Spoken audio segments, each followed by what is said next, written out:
Hi, this is Mike. Today I'm going to show you our Alta settlement statement form used for real estate closings that you get when you're closing a real estate deal, like at a title company or maybe a attorney's doing the closing. So this form is given to like realtors and agents and everybody that's involved in the closing that needs to know the numbers and the credits and the debits and all that stuff. So I'm going to run down the form today and show you how easy it is to fill it in and edit things. So here in the first section here, you just got your first your company information. You just go to the box and you just type in your company name. And here, when you see these yellow boxes here, I've highlighted them in light yellow. Those boxes have formulas. So for example, like when you type in Miami, Florida right here, or the address right here, it immediately transfers over to here, so you don't have to type it in twice. So moving on down the midsection here, and basically what we've done a lot of work on is putting the formulas in here to make it a little bit easier. So for instance, you enter in the sales price of the property here, the formula pulls it over to here. And down here we have prorations for taxes. So you would just come in here and you would change your date and your daily rate. So let's say I wanted to change this date to February. Just put in February here. Boom. The number updates in these two slots, no problem.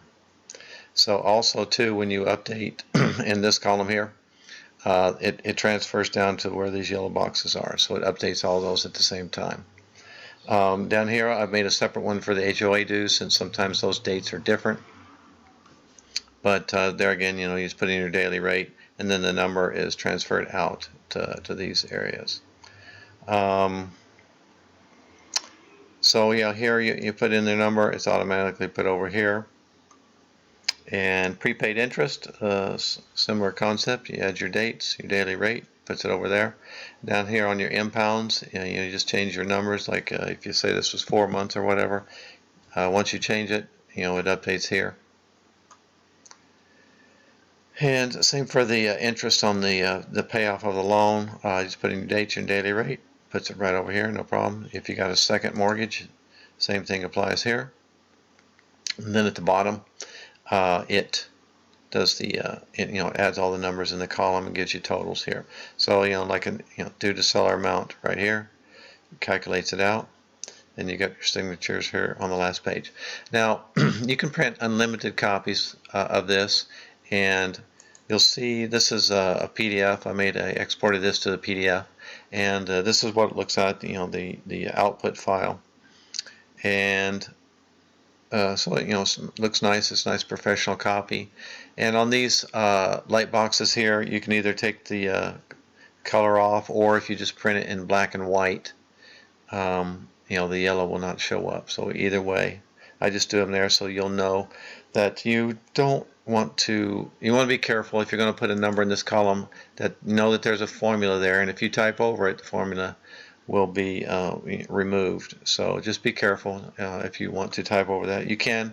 I'll provide you with a copy. If you do delete it, the original copy that you have will have the formula. You can just grab it from the original copy and paste it back into that square, and you'll be good to go again. So it's no big deal. Anyway, here's a few other tidbits of information. It's an Excel sheet. It has the tax formulas, calculations like we show. It's editable. You can print unlimited copies. You can download this file at our website. And here's our website information right here. If you have any questions, just let me know. Contact me at the website. Thank you very much.